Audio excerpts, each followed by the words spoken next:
Smartmatic to alleged demolition job. So, pero mga kotsero, alam nyo, si Smartmatic, hindi ako magtataka kung ginagawa nila to. Bakit? Eh, nag-bribe nga sila kay, kay Andy Bautista eh. Itong siraan pa si... Ito pa kayang siraan si Commissioner Garcia. O, di ba? Maliit na bagay sa kanila to. Itong siraan si Commissioner Garcia. Maliit na bagay lang yan. Oo. COMELEC Chairperson George Erwin Garcia said Thursday, poll service provider Smartmatic could be behind the alleged demolition job against the poll body. Pero hinanap natin yung buti may nagsend sa atin ng video. Medyo mahaba lang, 12 minutes. Pero pagtsagaan nyo na kasi ikukwento dito ni Commissioner Erwin Garcia. Yung tungkol dito nga sa alleged involvement ni Smartmatic para i-discredit ang 2025 midterm election. Unang pasimula, ako po'y napagbintangan. Yung una, napagbintangan na ako daw po ay may 49 offshore bank accounts. Ibig sabihin po nun, lagi ka nasa abroad. Ibig sabihin nun, lagi kang pumupunta sa abroad para makapagbukas ka ng offshore bank account. Ibig sabihin po yun, mga accounts po yun sa ating mga kabayan sa abroad na pagkalat-kalat ang inyong lingkod, paggalagala ang inyong lingkod dahil sa nakakapagbukas ng accounts abroad. Papakita ko po sa inyo, sa 2 taon na nandito ako sa Commission on Elections, yan lang po ang aking travel sa buhay ko. Wala akong travel sa Europe, walang travel sa Amerika, walang travel sa Latin America, North America, at sa kahit na anong parte sa Europe. Makikita niyo po dyan, 2 lang po ang Asia, Japan at South Korea, kung saan yan lang po ang meron akong visa sa aking buhay. At yung iba po, makikita niyo po dyan, kung hindi Disneyland, Universal Studios ang aking pinupuntahan. Sapagkat makikita niyo yung date, yun yung mga panahon na tayo ay walang pasok at nagbabakasyon. Yan lamang po dahil siguro naman ang inyong lingkod ay may karapatan din na kahit paano, mabigyan ng konting panahon at pagkakataon ng pamilya matapos ang mahabaw at madaming trabaho dito sa Commission on Election. So dyan po mapapakita ko sa inyo, 2 taon, ganyan lang po kakonti ang aking pong hanap na travel. Hindi po ako nakakasama sa mga foreign travel sapagkat napakadaming ginagawa dito sa COMELEC. Pinarapat ko na mag-stay na lang dito sa Commission on Election. Noong po June 20, ang inyong lingkod ay nakatanggap ng isang white paper mula sa isang miyembro ng Kongreso. Hindi ko po babanggitin kung sino yung miyembro ng Kongreso. I-reserve ko po yan kung sakali magpapatawag ng pagdinig sa Kongreso, sa Senado at sa mababang kapulungan. Subalit nakatanggap po ko ng isang white paper na nagsasabing madami araw po kong foreign bank accounts. Ito po ay inilako sa Senado at sa House of Representatives. At sinabi ko ng panahon yun, nung makatanggap ako, sure na sure ako merong kakagat na isang miyembro na inilako? Binenta? Binenta yung white paper sa House of Representatives? Inilako daw eh. Hindi na, well, kasi alam nyo naman, pag inilako, ibig sabihin nun, parang ibinenta nga. Pero hindi natin sure kung yun talaga yung naging transaksyon. Pero parang ganun eh. Inilako daw eh, so may nagbayad for this information. Ang problema, mukhang peke yung information. kung patungkol dito sa bagay na ito. Hindi ko rin po sasabihin sa inyo sino nagdala ko. I-reserve ko rin po yan. Sa tamang panahon. Iring na, game! Sa tamang panahon, sasabihin ko, sapagkat yung miyembro mismo ng Kongreso, sinabi sa akin, sino ang nagbigay sa kanya at ano ang sinabi lahat sa kanya yung mga naglalako na yan. Ngayon po, base sa aking inaasahan, isang linggo matapos po nung makatanggap ako at sinabi sa akin, paghandaan mo yan, sirain ka. Pagkatapos po nun, meron nga po nagpa-press conference at pagkatapos kung ano yung hawak ko na white paper, ay exactly yun ang binabasa, pati yung account numbers na meron daw po akong 49 offshore bank accounts. At meron pang mga ilang properties doon po sa Hong Kong, Singapore, China, at sa United States na, again, hindi ko pa napupuntahan na tatapakan kahit daliri ng paaking paa, kukuman ng paa ko, hindi ko pa napupuntahan ng kahit anong teritoryo ng Amerika o estado sa Amerika.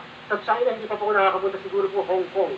Yun, nakapunta po ako dahil teritoryo po ng China. Pero yung mainland, kahit ang parte doon, naman po ako nakakapunta. So, Inakusahan po ang sabi isang opisyal ng COMELEC. Si Marcoleta yun. Nagpa-press call. Ang ilang properties abroad. Napaka-unfair. Si Marcoleta yung kumagat.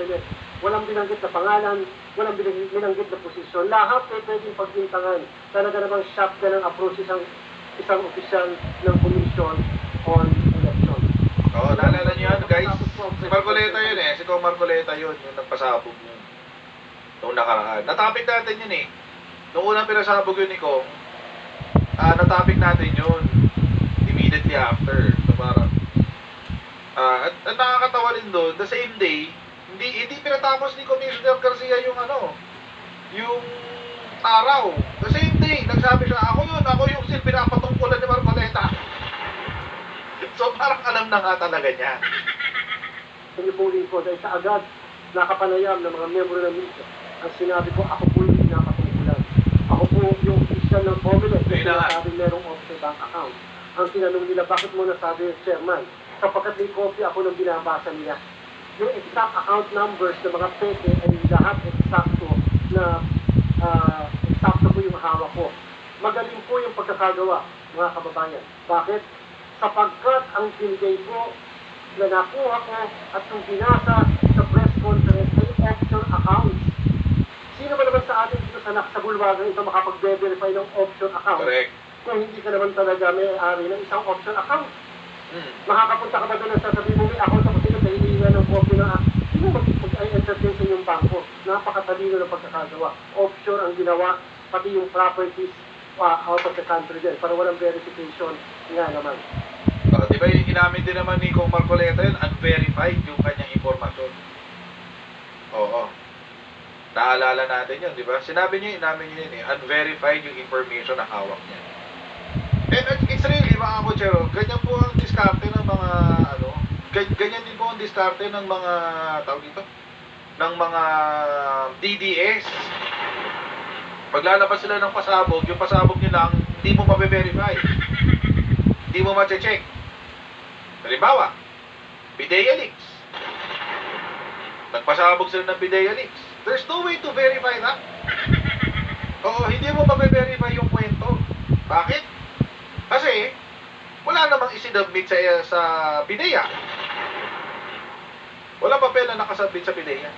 So, wala kang ibang pwedeng pagpasihan kung totoo o hindi yung kinukwento, maliban dun sa kwento ng kung sino man. In the PIDEA leaks case, si Morales, na convicted na ngayon ng perjury.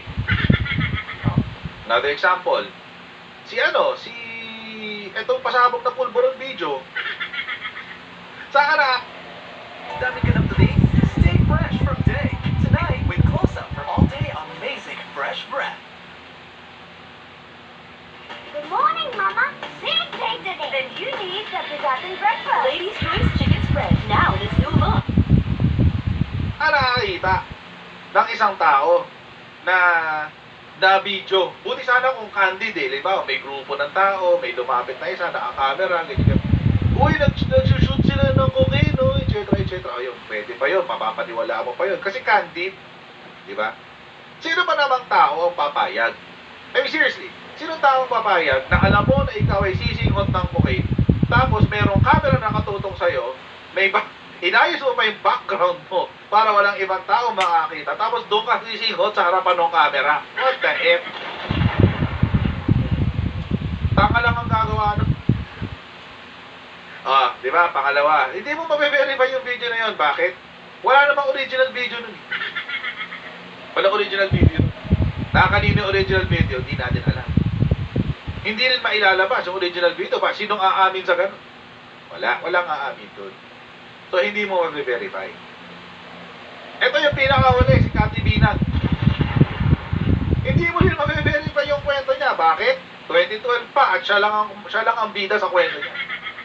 Pero it doesn't make sense. Sino ba namang tanga ang mag-o-over ng cocaine sa taong kakakilala mo lang? Hindi mo nga tiwala eh. Hindi mo tiwala eh. Tapos o-operan mo ng cocaine. How stupid is that? And si Attorney Lisa, Lisa is a lawyer. Legit lawyer. Oo, lawyer siya. Alam niya yun. Kung, let's play the devil's advocate. Sabihin natin, totoo, yung chismis nila na nagko-cocaine niya.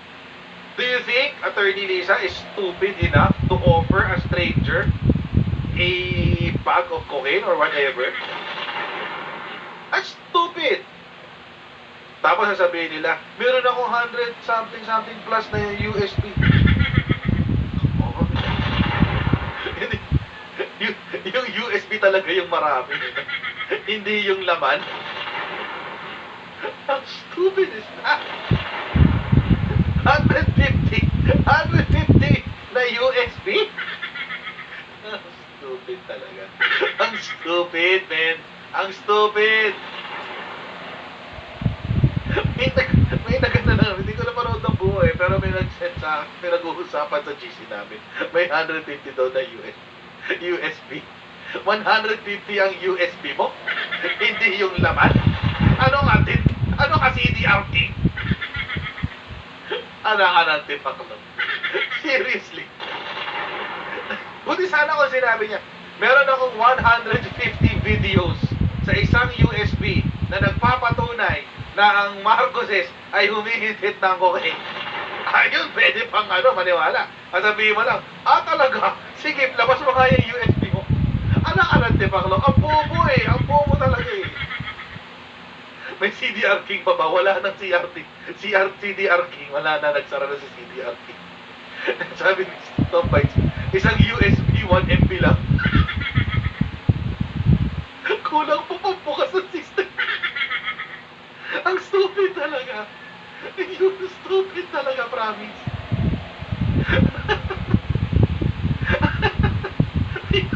Meron ako 150 na USB. Ha? 150 na USB? Ano ka natin ba? Diba? Ano ka tindera ng USB? 150 ang USB mo, tapos lahat yun may laman na nagdodroga ang Marcoses? Seriously? Nakalanti pa ko. Labas mo kaya 150 na yan. Ganyan magtanim ng intriga ang mga DDS. Maglalabas sila ng kwento, tapos hindi mo ma-verify.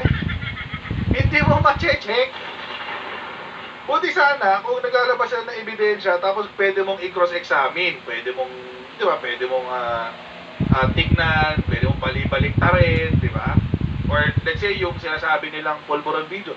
Ba't hindi kayo magbigay ng clear copy? Takot kayo, no?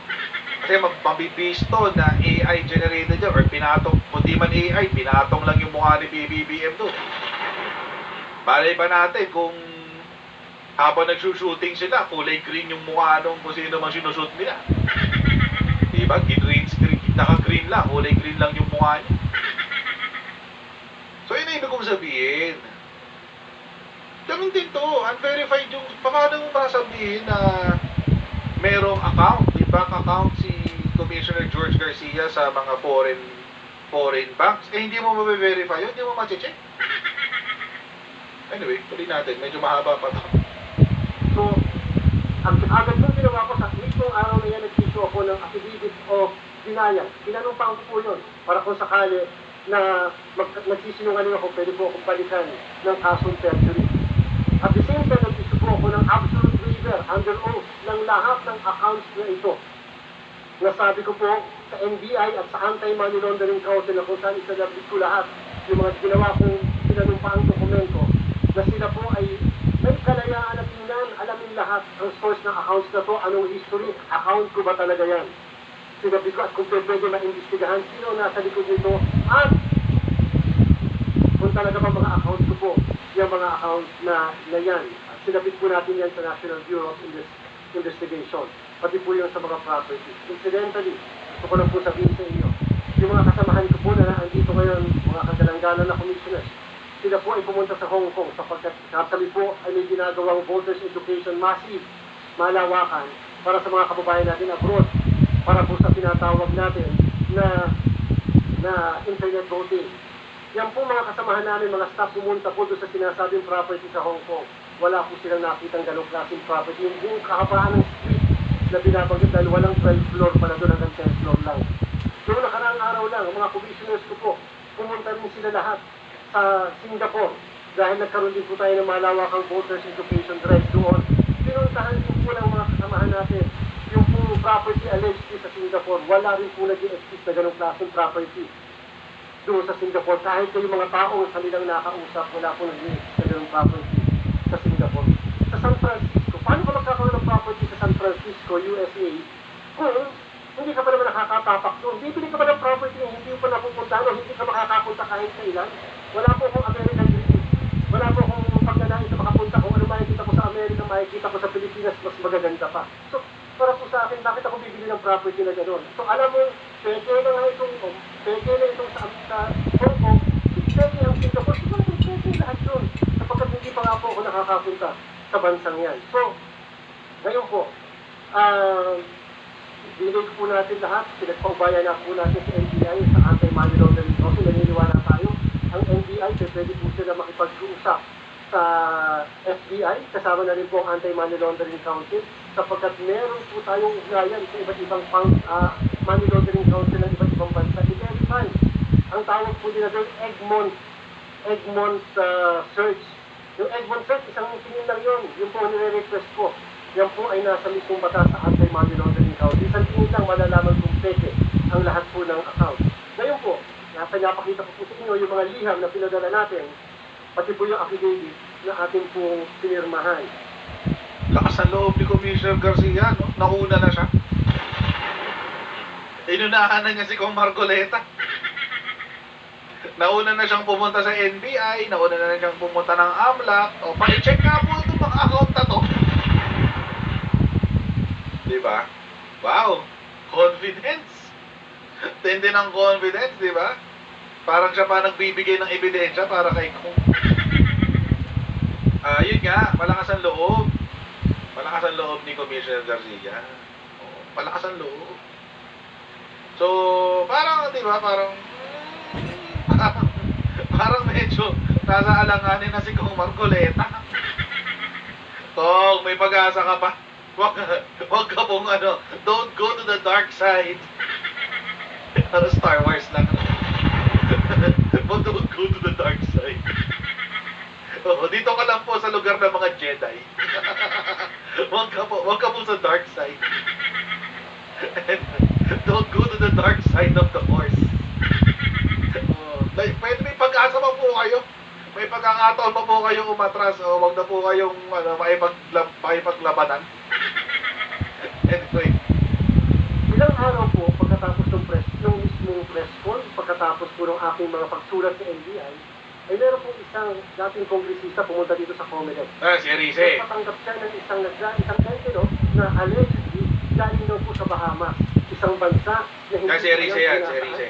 With God as my witness, isang bansa na hindi ko pa rin napupuntahan. Na galing daw sa Bahamas, na pinadala sa kanyang tirahan sa kanyang bahay.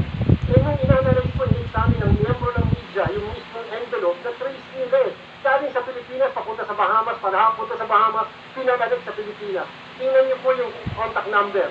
Hindi po ba, kahit ang pinapakita na doon sa taas yung 4 na numero, at tingnan niyo yung numero sa baba, hindi po ba parehas ang account? So parehas ang nagpadala, parehas ang tumanggap? Ano nangyari yun? Parehas ang nagpadala, parehas ang tumanggap? Isang taong may hawak ng... Parehas pinadala, parehas din tumanggap. Parehas ang padala, parehas din tumanggap. Di ba? Ang weird. Ang weird na yun, guys. Return to sender. Nag-return to sender. Nakakaloka. Lahat ng papel yan. This time, kung ano po yung hawak ko na white paper at kung ano po yung binasa doon sa mismong press conference, yan po yung eksakto. Yan po yung eksakto ng mga akusasyon, aligasyon, account na offshore kuno ng inyong lingkod. Buti na lang, alam niyo po, papasalamat po ako sa kanya. Sobrang pasalamat po. Nagsama po ng local accounts. Doon po sa press con, doon po sa hawak ko, walang local account. Yung pala, talagang walang pinanggal yung local. Bakit? Madali mag-verify eh. Ito, basta nilang binigay sa akin. Yung kay Yung Erice lahat may ng local. 49 na andyan, pati yung mga properties, foreign na andyan, nagsama ngayon. Ah. Ano, Nabisto kasi nagsama ng local accounts. Ito kay Erice. Yung una, yung expose ni Margoleta, ni Kong Margoleta, wala yung local accounts. Yung sa unang expose. Yung sa pangalawa, yung kay Erice, may local accounts. Kaya na-verify. ng local accounts, 6 na local accounts. Eh dami-dami naman po isasama yung pinakamalapit pa sa amin, dyan sa Land Bank of the Philippines Intramuros. Napakadaling mag-verify, napakadaling bumaba. Ang ginawa po nila, yung mga bangko na pinili, na sabi ng approval accounts, na pinapadalahan ng mga limpak-limpak na salapi, yung malapit sa tinitirhan ko. Nanghula ng mga bangko sa malapit sa tinitirhan ko, dito na po halos lahat Makati yun, maliban dito sa Intramuros. O kasi Nakakuha po workplace. tayo ng certification sa lahat ng mga accounts na yan. At ang ano pong sabi ng 6 na bangko, na yan pong mga accounts na yan ay peke. Ayun Walang lang. George Erwin Garcia na may account sa kanila at mali at peke ang lahat ng account numbers niya. 6 na accounts po yan. Lahat ng local bank nagsasabi na ito daw po ay mali at kasinungalingan. Ngayon, ang may-ari po ng company na yan, ng Galileo, ay isa na nagngangalang Jose A. Herrera. Hindi po siya Pilipino. Hindi po siya Pilipino, Jose A. Herrera. Yan po, lahat ng represent ko sa inyo, nakuha po natin yan sa internet, available sa internet. Hindi ko po yung gawa-gawa, available yan. Lahat po, makikita niyo yung source, pwede niyo po i-verify lahat. So, yan po ay pag-aari ni Jose Herrera, Jose na ang Herrera. address ay Miami. Miami, Florida. Madami magsasabi, Miami, para narinig ko na yun, Miami, Florida. Ngayon po, siyempre, kaya kailang alamin natin, sino ba si Jose Herrera? A. Herrera. Ay bigla pong sumulpot na si Jose A. Herrera ay director din ng Albatross Technologies Corporation. Dami. Albatross Technologies Corporation. So, ibig sabihin, connected din pala siya dyan. For your information, siya po isang attorney at law. Okay? So, siya rin po Okay. pala ay connected sa Albatross Technologies. Makikita niyo po lahat. Ngayon, ang address po ng Albatross Technologies ay number 26, Pine Road, Belleville Street, St. Michael, Barbados. Hindi ko nga po alam kung saan yung Barbados. Yan po ay isang address. Malapit sa Florida, Ano ba naman Barbados. yung staff ko? Ni-research yung address. Sana po masagot itong katanungan ko kung ito. Wala po ako binibintang. Bakit po ba naman ang address ng Barbados, address sa Barbados, ang address na number 26 ng company na sinasabi ko ay parehas sa address ng company na dati nating provider. Ayun lang. Parehas na parehas po. Coincidence Yun lang ba yan? Sana maipaliwanag sa atin bakit parehas ang address nila. Isa na lang konklusyon natin kapag ganyan, pero ayaw kong ako magawa ng konklusyon. Parehas po ang kanilang address. Pero hindi po ako nag-settle doon. Inalam ko pa, sino ba talaga yung Jose Herrera na yan? Eh, lawyer po pala ng dati nating provider. Ayun lang. Yan din po. Lawyer is my father. At, ang pinaka-importante, father-in-law ng founder, na one of the founders and owner ng dati nating provider. Okay na po mag-research. Ako po, feeling ko Connect the dots. kahit anong kaso. Okay lang po yun. Pero gusto ko po magkaroon ng kasagutan. Bakit po nag-lead sa isang company lang? Connect the dots. Oo. Connect the dots, guys. Matindi. So, doon ang pag-connect the dots ni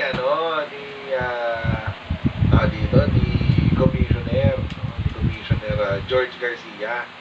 Yung mga ganap. Actually, mga kotsero, nagsalita na rin dyan yung Smartmatic. O, sabi nila, pinalagan daw.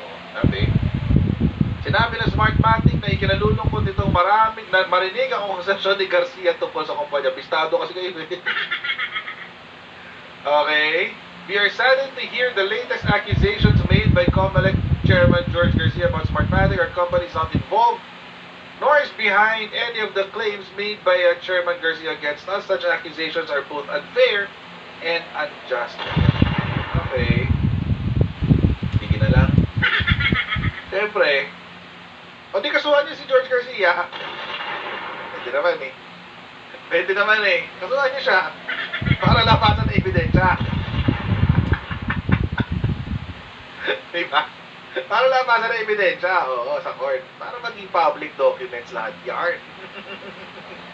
Sana nga, ganun na mangyari. Tapos si Kong Marcoleta, hindi ko alam kung bakit nagsalita pa siya. Sana, alam niyo, di ba? Kung nagkamali siya, walang problema. Kung meron siyang, sabi niya, kung meron siyang ground na mag-file ng ethics complaint, kung palagay niya tama yung gagawin niya, we are in a democracy, why don't he do it? Kasalanan ba yung nakakita ako ng paraan para lang ma-prove natin na merong account? O sabi kasi niya, somebody deposited money in these 2 remaining open accounts. Nagkataon na nasa pangalan niya yung accounts. So bakit ako yung kanyang pinaghihinalaan na gumawa ng demolition job? Am I trying to demolish the COMELEC? O etc. etc. Hindi naman sinabi ni Commissioner Garcia na si Marcoleta yung nagde-demolition job. In fact, ang sinabi ni Commissioner Garcia, si Smartmatic ang nagde-demolition job. Ang kinakalungkot lang yata ni Commissioner Garcia is pinatulan ng isang kongresista at isang former congressman. Yung patutsyada ng naglako ng impormasyon. So,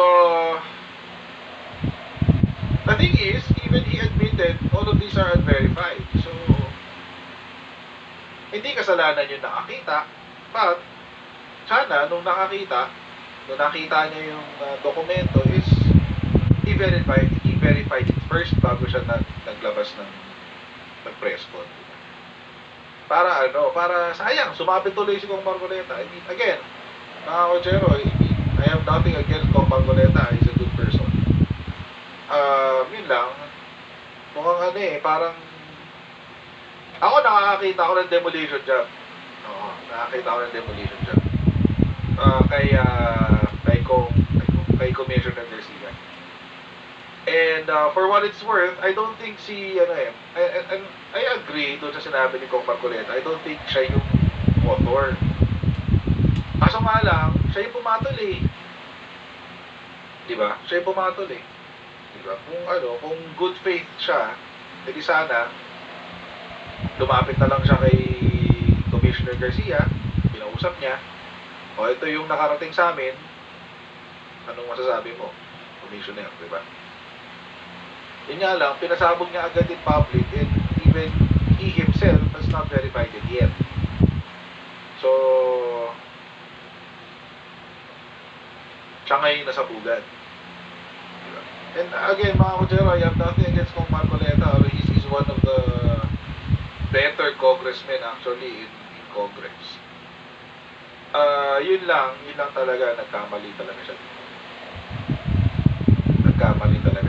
And I think it makes sense na si Smartmatic ang magpapa-demolition job kasi nga it is because of Commissioner Garcia na natanggal sila bilang supplier ng ating automated election system.